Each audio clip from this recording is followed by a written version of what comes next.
अच्छे खासे राज्यों को बर्बाद कैसे किया जाता है, ये कांग्रेस वहां करके दिखा रही है।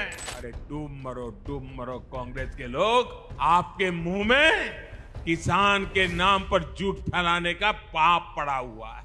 भारत में सबसे बड़ा दलित विरोधी, ओबीसी विरोधी, आदिवासी विरोधी अगर कोई है तो वो कांग्रेस का परिवार है। नेहरू जी ने ये भी कहा था कि आरक्षण वाले नौकरी पा जाएंगे तो सरकारी सेवा की क्वालिटी खराब हो जाएगी। कांग्रेस के झूठ पर विश्वास करके वो लोग पछता रहे हैं जिन्होंने अपने राज्य में कांग्रेस को मौका दिया। कांग्रेस के झूठ की गुट्टी ने कर्नाटका और तेलंगाना को भी नहीं छोड़ा है। कर्नाटका में तो हाहाकार मचा हुआ है। वहां महंगाई और भ्रष्टाचार चरम पर है, विकास कार्य ठप है।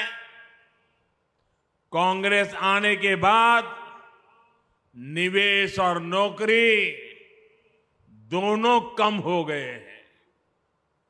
अच्छे खासे राज्यों को बर्बाद कैसे किया जाता है, ये कांग्रेस वहां करके दिखा रही है। और कांग्रेस की इस चालबाजी में उसकी पिछलग्गू पार्टी भी हां में हां मिला रही है। मैं आपको फिर कर्नाटका का उदाहरण दूंगा जहां कांग्रेस की सरकार है। देखिए कर्नाटका में क्या हो रहा है। कांग्रेस के सिर्फ कुछ महीनों के राज में आप सुनकर के चौंक जाएंगे।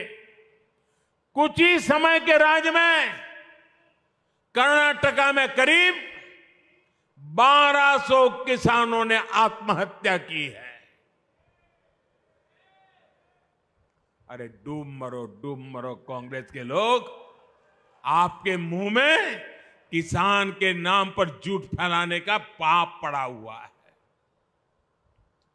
वो इसलिए क्योंकि सूखा पीड़ित किसानों की कांग्रेस, वहां की सरकार ने मदद नहीं की। भारत में सबसे बड़ा दलित विरोधी, ओबीसी विरोधी, आदिवासी विरोधी अगर कोई है तो वो कांग्रेस का परिवार है।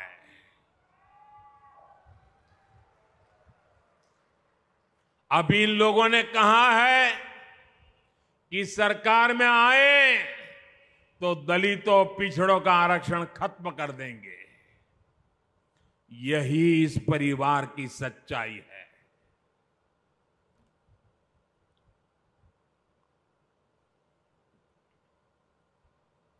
कांग्रेस का परिवार हमेशा से ही बाबा साहब आंबेडकर जी को नफरत करता था, आरक्षण का घोर विरोध करता रहा है। इस परिवार ने हमेशा दलितों, ओबीसी, आदिवासियों को अपमानित किया है। आप याद रखिए, नेहरू जी जब पीएम थे तो उन्होंने आरक्षण का विरोध किया था। राज्यों के मुख्यमंत्रियों को चिट्ठी लिखी थी, सबूत मौजूद है। और इतना ही नहीं, नेहरू जी ने यह भी कहा था कि आरक्षण वाले नौकरी पा जाएंगे तो सरकारी सेवा की क्वालिटी खराब हो जाएगी। नेहरू जी के बाद जब इंदिरा जी आई तो उन्होंने भी ओबीसी आरक्षण पर रोक लगा कर रखी। जब देश ने उनको सजा दी, जनता पार्टी की सरकार बनी, मोरारजी भाई के नेतृत्व में, तब मंडल आयोग बना। लेकिन फिर कांग्रेस आ गई और मंडल कमीशन की रिपोर्ट ठंडे बस्ते में डाल दी गई। इसके बाद राजीव जी ने भी अपनी सरकार में ओबीसी को आरक्षण नहीं मिलने दिया। जब केंद्र में भाजपा के समर्थन से अटल जी की सरकार बनी, तब मंडल आयोग की रिपोर्ट लागू हुई। राजीव गांधी ने नेता विपक्ष के रूप में भी, ऑपोजिशन लीडर के नाते पार्लियामेंट में उनका भाषण है, उन्होंने आरक्षण का पुरजोश विरोध किया था। उन्होंने एक इंटरव्यू में, ये शब्द उनके हैं, मैं बताता हूं, उन्होंने एक इंटरव्यू में कहा था, उन्होंने यहां तक कह दिया था, आरक्षण पाने वालों को बुद्धू तक कह दिया था।